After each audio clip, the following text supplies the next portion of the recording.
Fleeing wars, famine, and civil unrest in mid-19th century China, thousands of Chinese immigrants from Guangdong province in southern China journeyed to California in search of Gum San, or Gold Mountain.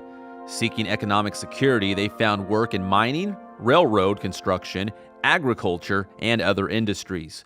With the completion of the Transcontinental Railroad in 1869, Chinese began to concentrate in greater numbers in Southern California.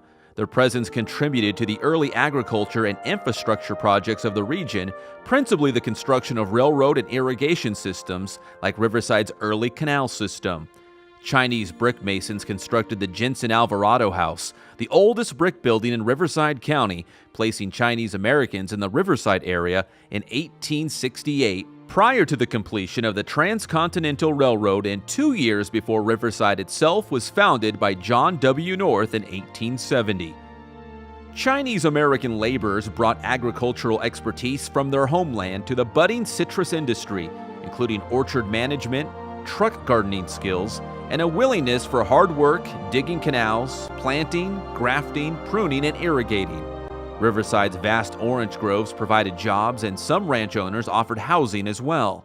The Prenda Packing House on Dufferin Avenue, for example, maintained a Chinese bunkhouse and Japanese shacks on site for many years, and a Chinese settlement once existed near the corner of Adams Street and Magnolia Avenue in the early 1890s through at least 1911. The Chinese population in Riverside expanded considerably in 1881 and 1885 through 1886, when new California Southern and Southern Pacific branch lines brought an influx of tourists and new residents. Chinese American immigrants were employed to serve the needs of a growing town. They worked as cooks at the county jail, Victoria Country Club, Park Boarding House, and Riverside hotels, including what is now the Mission Inn. From the 1880s to the 1930s, Chinese Americans lived and worked as domestic help in larger Riverside homes, such as the Bettner residence. By the late 1870s, Riverside's first Chinese quarter was established in a block bounded by Main, Orange, 8th, and 9th Streets in downtown's Miles Square. The Chinese quarter provided a semblance of security for Chinese American residents and allowed entrepreneurs to flourish by operating laundries, labor contracting offices, and general stores. Laundries were a venture of choice in the Chinese American community, and a group of washing houses existed along 7th Street, now Mission Inn Avenue. The Hang Wo Laundry, believed to be the first Chinese business to operate in Riverside, was established there in 1876 near Main Street. The settlement of Chinese Americans in the heart of Miles Square's business district reveals the importance and acceptance of Chinese labor in the earliest settlement and development of Riverside. The growth of the regional anti-Chinese movement in the 1870s led to the enactment of a series of federal and state laws from the 1880s to the 1920s that would severely limit the rights, freedoms, and opportunities of Chinese in California. These laws, principally the Chinese Exclusion Act of 1882 and the local anti-Chinese movements that emerged in tandem, significantly influenced the ongoing settlement patterns and land uses of Chinese Americans in Riverside. Agitators crusaded to evict Chinese Americans from downtown, and in 1885, the town passed several ordinances, including 2 that prohibited the construction of wooden buildings and establishment of laundries in downtown. As a result, Wong Nim, Wong Ji, and Jin Dewey, under the business name Kwang Nim and Company, leased a 7-acre location outside the Mile Square at Tekeskeet and Brockton Avenues, where they established a Chinatown. In 1888, Kwang Nim and Company acquired a title to the land, a rare example of Chinese-American property ownership during this period in American history. Up to 2,500 people lived in Riverside's Chinatown at Tekeskeet and Brockton, and provided skilled labor to the region's citrus industry, while others ran businesses. Chinatown was a community anchor and served as the primary social, political, spiritual, and financial center for the Chinese Americans in the region through the 1920s. Both Chinese and non-Chinese often gathered there to celebrate Chinese holidays and perform death rituals, as well as shop in the specialty stores. A number of factors led to the decline of the Chinese American community in Riverside by the 1930s. The overthrow of the Qing dynasty in China in 1911 prompted some to return to their homeland. and population dwindled over the decades from aging and death, continued immigration restrictions, and growth opportunities in other areas.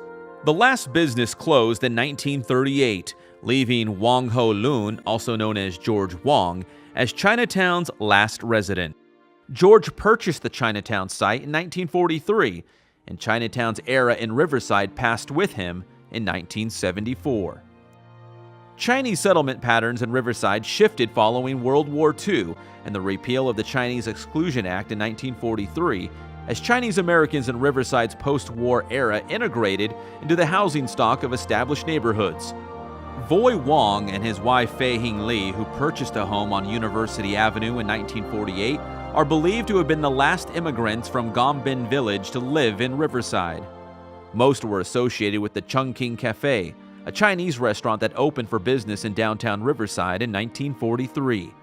Voy Wong and his two business partners, Edward Wong and Harold Wong, had purchased the restaurant for $500 from a Japanese-American owner prior to his forced relocation into a war-era internment camp and renamed it after the wartime capital of China.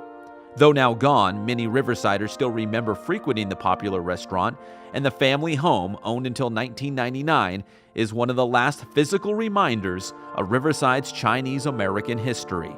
Arts and culture have long been an important part of community life for Riverside's Chinese Americans, furthered over the years by local Chinese community organizations and schools.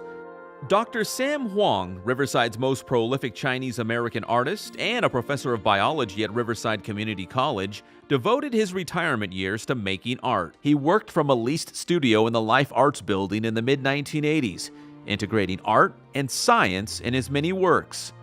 Committed to making art accessible, Sam's murals can be found throughout the city, including Riverside Community College and several K-12 area schools. With their arrival in Riverside in the late 1800s, Chinese Americans have ties to the city that date back more than 140 years. Efforts have been made to commemorate and honor this important aspect of Riverside's history. In 1961, the city renamed the Chinatown Street between Palm Avenue and Pine Street Wong Wei, now Street, with the reverse reading Wang Ho Lun Street, George's Chinese name in Chinese characters. The importance of Riverside's Chinatown site, which was partially excavated in the mid-1980s, has been widely recognized, and it is designated as a city landmark, county landmark, state point of historical interest, and listed in the National Register. Today, the auspicious Chinese Memorial Pavilion, constructed in 1987 at the corner of Mission Inn Avenue and Orange Street, stands in silent memory of their experience and in glad tribute to their contribution to Riverside.